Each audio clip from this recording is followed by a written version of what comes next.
તો ખેડૂત મિત્રો, હમણાં જ આપણે હયાતીમાં હદ દાખલ કરવાનું શીખી ગયા, અથવા તો વ્યક્તિ ગુજરી ગયા છે તો એની વારસાઈ દાખલ કરવાનું શીખી ગયા. આખી પ્રક્રિયા આપણે કમ્પ્લીટલી શીખી ગયા. હવે આપણે એમાંથી જે લોકોને હક કમી કરવા છે એની પ્રક્રિયા શીખી લઈએ. ત્યાર પછી વિભાજન થશે. તમારો રેવન્યુ રેકર્ડ તમારે ચોખ્ખો રાખવો હોય તો જેવી વારસાઈ દાખલ થાય એવી જેટલી વ્યક્તિઓને નથી જોતા, ભાઈઓ છે, બહેનો છે, દીકરીઓ છે, જેને જે લાગુ પડતી હોય એના હક કમાઈ કરાવી નાખવા. કોઈના હક પરાણે કમી કરવાનું હું કહેતો નથી, પણ જેને સ્વૈચ્છિક રીતે નથી જોતી હોય, ભાઈ પણ હોઈ શકે, તો જે વ્યક્તિને નથી જોઈતું એનું હયાતીમાં હક કેવી રીતે કમી કરશો? તો આ માટે તમારે બે પ્રક્રિયા કરવાની છે. એક, હયાતીનું ફોર્મ ભરવાનું છે. બીજું, હયાતીમાં હક કમીનું એફિડેવિટ દાખલ કરવાનું રહેશે.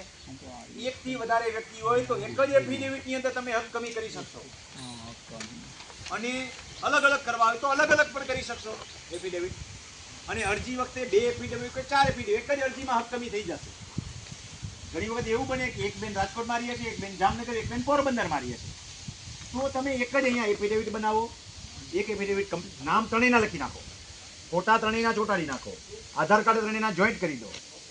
બંચ ખોલવાનો નથી, સ્ટેપલર મારી દેવાનું છે.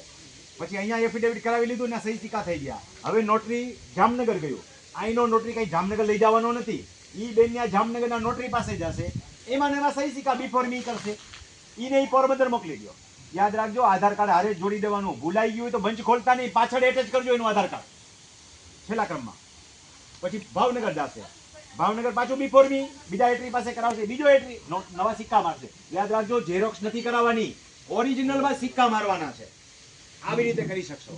અથવા એક બેનને એક જગ્યાએ ભેગા કરો છો તો કાંઈ પ્રશ્ન જ નથી.